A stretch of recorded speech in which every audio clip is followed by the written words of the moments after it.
Hello everyone, how's it going? So Overwatch 2. Overwatch 2 has been one of the biggest falls from graces that still has a very active player base. Now, when Overwatch 2 or Overwatch 1.5 launched, it implemented some popular features such as 5 versus 5 to combat the ever-growing selection of heroes. Like if you watch pro players, you've noticed that a lot of them have been criticizing the Overwatch system, not to mention the Overwatch esports league has fallen down since its once prominent pedestal, and this game has not been in a really good state.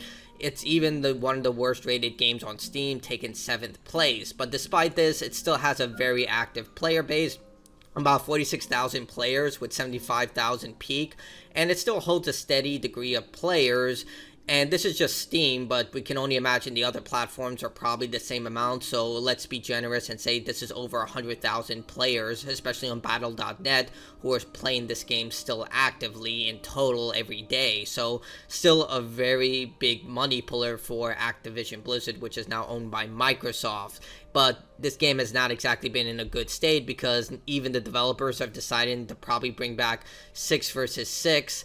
And there have been some popular features within the game before they locked heroes behind a paywall in the way of the Battle Pass, which went completely against the Overwatch system where everyone had access to heroes regardless of whether they paid for premium content or not. But after it went free to play, they had to heavily implement a lot of monetization efforts. In fact, they started to charge for older skins with very unreasonable prices. I remember when the game first came out. And yeah, you can see here that they did decide to just give everyone access to the heroes, but this is because the balance was so off that it needed this extra boost to bring people back in. But despite this, the monetization system has been heavily criticized, and the latest monetization system is the Mythic option. So this is the first Mythic option, which is a Reinhardt axe, which looks really cool, but they've basically monetized a new cosmetic option and weapon inspection. So you can see here, we're going to see it's very well animated.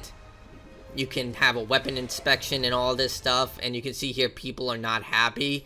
Crazy on a whole new level. You could just spin the hammer. They found a way to monetize weapon inspections.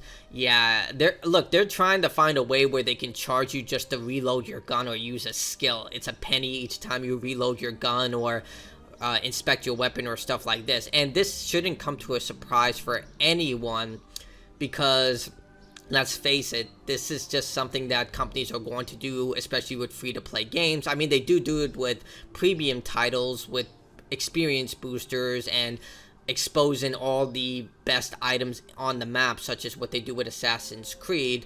But League of Legends literally charged $500 for a skin, and then again Activision Blizzard, who does run Overwatch 2, charged $80 for you to gain access to this Kong glove, which granted it is a free bonus after you spend $80. I know a lot of people got angry with me with that technicality, but you still need to spend $80 to get this glove. I don't know, it's still in the game because FOMO, they want you to spend your money as soon as possible because with the new Godzilla film with Kong.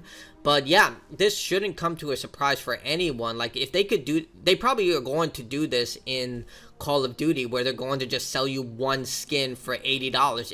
It's not a matter of if, it's a matter of when, because as new generations get into gaming, they're starting to become unfamiliar of what gaming used to be like. Like, I would say the only people who are still holding on to the old standards of gaming and quality is Nintendo. Yeah, Nintendo has a lot of heavy criticisms behind them, but when they release a first-party game, it's a really good game. Yes, there are a lot of criticisms between Luigi's Mansion 2 HD, but they did a really good job with that HD remake. They updated all the visuals. They included the entire multiplayer section, which is absolutely fantastic because usually they cut that content. As much as I love the Mass Effect Legendary Edition, they still cut content such as the Broken Sky DLC for the first game and the multiplayer content for Mass Effect 3. Granted, you can still play the multiplayer content if you get it on PC